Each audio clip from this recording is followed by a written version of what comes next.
Direktorat Jenderal Bea dan Cukai mempunyai tugas menyelenggarakan perumusan dan pelaksanaan kebijakan di bidang pengawasan, penegakan hukum, pelayanan dan optimalisasi penerimaan negara di bidang kepabeanan dan cukai sesuai dengan ketentuan peraturan perundang-undangan.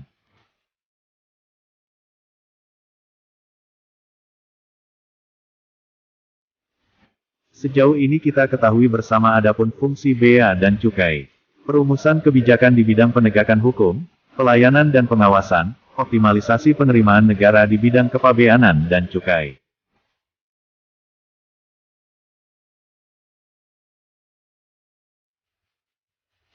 Pelaksanaan kebijakan di bidang pengawasan, penegakan hukum, pelayanan dan optimalisasi penerimaan negara di bidang kepabeanan dan cukai. Penyusunan norma, standar, prosedur, dan kriteria di bidang pengawasan, penegakan hukum, pelayanan dan optimalisasi penerimaan negara di bidang kepabeanan dan cukai. Pemberian bimbingan teknis dan supervisi di bidang pengawasan, penegakan hukum, pelayanan dan optimalisasi penerimaan negara di bidang kepabeanan dan cukai. Pelaksanaan pemantauan, evaluasi, dan pelaporan di bidang pengawasan, penegakan hukum, pelayanan dan optimalisasi penerimaan negara di bidang kepabeanan dan cukai. Pelaksanaan administrasi Direktorat Jenderal Bea dan Cukai, dan pelaksanaan fungsi lain yang diberikan oleh Menteri Keuangan. Pada tanggal 8 November yang lalu, pihak Bea dan Cukai Tanjung Pandan Belitung melakukan pengamanan minuman beralkohol golongan B dan golongan C, sebanyak 10.000 lebih botol, namun sangat disayangkan sampai saat ini penyelidikan kasus tersebut sampai saat ini juga belum diselesaikan, masih dalam penyelidikan.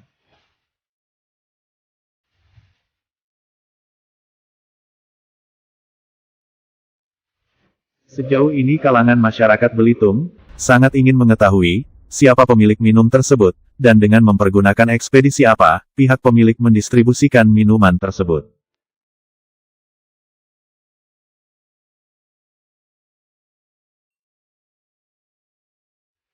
Kinerja pihak Bea Cukai Belitung terkait pengungkapan kasus miras sedang diuji pada saat ini. Kinerja merupakan kesepakatan antara pegawai dengan atasan langsung yang berisi kesanggupan dalam melaksanakan kerja serta target-target yang harus dicapai dalam periode tertentu. Lebih kurang sudah 1 bulan kasus pengamanan minuman ilegal yang dilakukan oleh pihak Bea Cukai Belitung, namun belum juga mampu menyampaikan pada pihak media, siapa pemilik miras tersebut, dan dengan mempergunakan ekspedisi apa minuman tersebut dikirimkan, serta apa dan di mana tempat kejadian perkara berlangsung.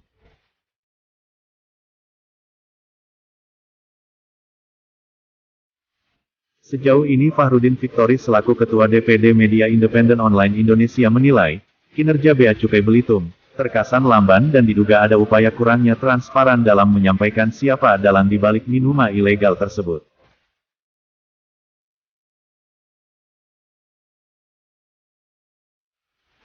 Di sisi lain Ketua DPD MIO Indonesia Fahrudin Victory menekankan pentingnya pejabat pengelola informasi dan dokumentasi PPID, instansi untuk memberikan keterbukaan informasi publik terkait kebijakan-kebijakan yang dilaksanakan.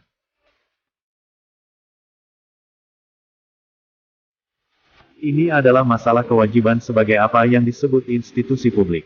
Menghadapi tantangan publik yang begitu kompleks dan dimensinya sangat banyak, namun tetap harus bisa menjelaskan dan memberikan data informasi kepada masyarakat sebagai bentuk tidak hanya transparansi namun juga akuntabilitas dan bentuk tanggung jawab moral yang sangat penting, institusi publik untuk tidak hanya sekedar terbuka informasinya, namun juga bertanggung jawab untuk memberikan pemahaman yang menyeluruh.